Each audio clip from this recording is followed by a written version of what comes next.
Arc 3.0 is coming up right here in a couple days, and soon this hunter build might just break everything with Arc 3.0 if everything just works out just right, which 99% chance it doesn't, but here's the hoping that 1% chance it does.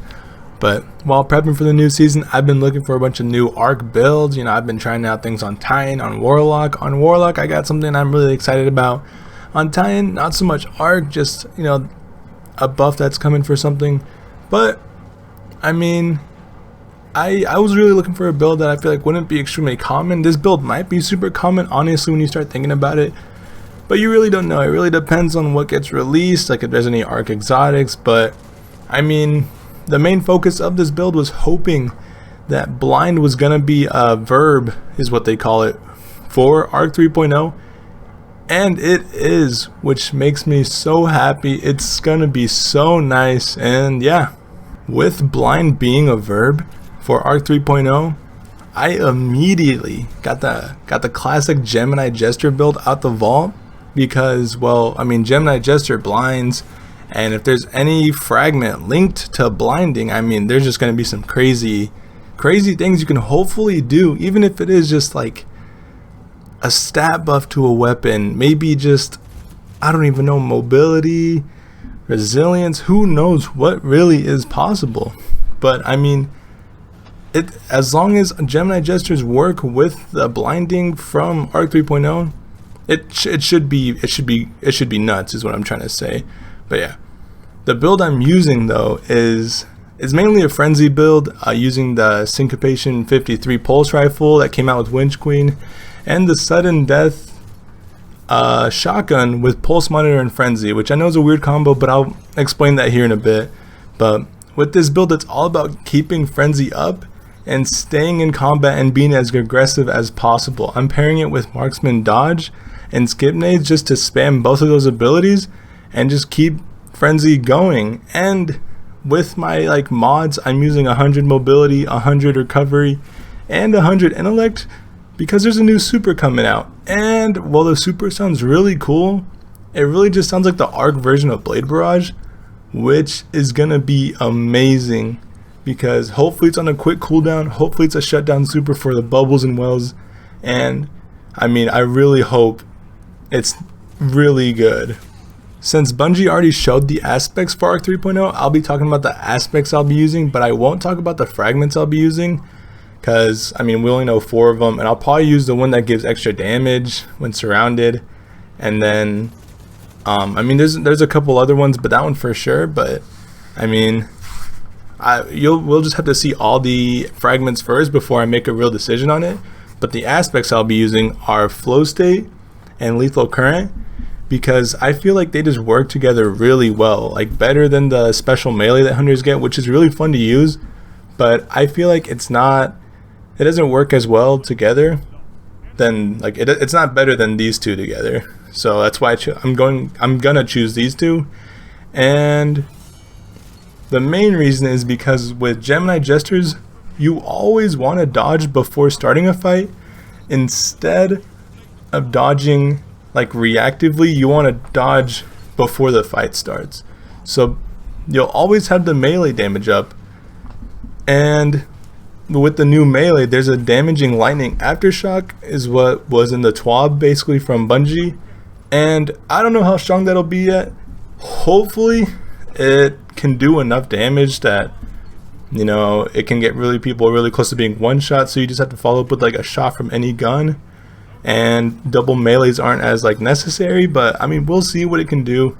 But then after a melee kill, the flow state aspect comes into play, and that makes you amplified, and your dodge recharges faster, and you also get some very, very nice damage resistance, which has gotten nerfed on other exotics. We'll have to see how strong it is here, but any damage resistance is really nice. Just in general, it's just a plus. It's not something that's really needed, but it's really nice to have. And then from there, you just dodge again, and you repeat the whole process of just dodging, blinding, getting melee kills, stealing radar, making lightning aftershocks, whatever that is, and just keep going with it. All this can also be comboed with Blink, which hopefully is really strong to use.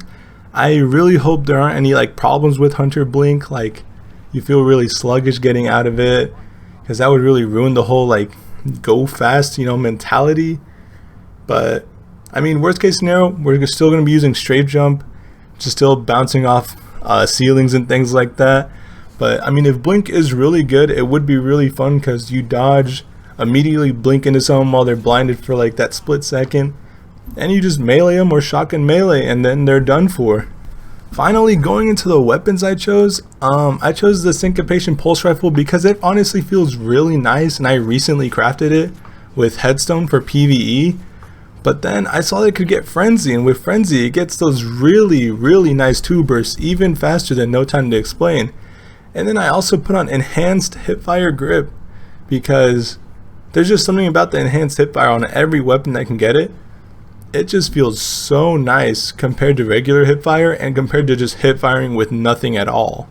Like with a bunch of guns, in-air accuracy feels horrible right now, and being completely honest, I don't feel that significantly. I guess I never played in the air that much compared to how some people play, but whenever I do like jumping away in a fight, that enhanced hipfire is really just a saver every time, just to get extra damage off, keep Frenzy going, because everything with this is keeping Frenzy going, because instead of just running away in a fight, not even trying to shoot back, try to pop in some shots with hipfire, just keep things going. And then with my shotgun, I said I was using Sudden Death, but no, it is not an elemental capacitor roll. I do have one of those if this whole build doesn't end up working out how I want it to, because the elemental capacitor shotguns is going to be really consistent with all the shotgun mods you can put on and everything like that. That swap is just insane. But the roll I am using is really underrated in my opinion, and honestly feels really good to use. It's Pulse Monitor Frenzy, and with this I'm using Quick Charge and Shotgun Dexterity and Quick Access Sling on the shotgun. I'm not just using the shotgun with no handling, because then it would honestly feel really bad. But with Pulse Monitor and Frenzy, it just takes the thing to a whole nother level in my opinion. So Pulse Monitor got a really big buff recently, and it makes it activate after taking like 30 damage, which at that point you're not even in like you're not even red at that point in your health. You literally still have your shields that could literally be peeking, take a hand cannon shot and peeking back in. But just from that, you get max handling, and I think max animation speed or close to that. So the reason why I really like Pulse Monitor is because usually when you're swapping to your shotgun, it's because you're getting rushed and you're swapping to it real quick to hopefully get a shot off to not die, and then take out the other person rushing you before they take you out. So Pulse Monitor works really well with that. And then since we are using Frenzy, we're going to be in fights the entire time as much as possible, trying to be as aggressive as possible. And Pulse Monitor just really works well with that, because you'll just be getting your shotgun reloaded all the time. You don't have to worry about the really slow reload animation. And that handling is just huge from going back to the Pulse Rifle and just using Frenzy on there as well. I will have an update to this video because this is kind of like a build before Arc 3.0 comes out, like hoping that this becomes really good, like the build I'm taking into this season. And we'll see if this video ages well or if it ages really badly. I mean, you really don't know. Like with these updates, you don't know what Bungie makes, like for the exotics at least is kind of what I'm saying. Like you don't know if it's going to pair well or not. I know some solar exotics, they didn't get touched, but some of them did. So I think there's a really good chance Gemini Jester does work with Arc 3.0, but we'll have to see. But yeah, I mean, if you end up trying this build, I mean, feel free to let me know if you like it at all. This build, honestly, when it gets going, it's really fun in my opinion. Those 2 bursts on the Syncopation are really nice. And it's really nice to take this build into trials sometimes, because some people play very, very slow in trials. And literally all you have to do is toss an ability every 5 seconds just to keep the buff going, and then eventually get Frenzy.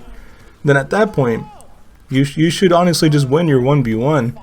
Because you just got the extra damage there, and it makes the shotgun really consistent. But yeah, if you do try the build, let me know. It'd be really appreciated if you like it.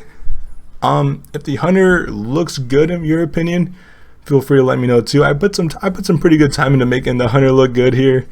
But yeah, we'll see how Arc 3.0 goes, and Warlock video hopefully tomorrow after this one. I don't know about a time video yet, but yeah, peace.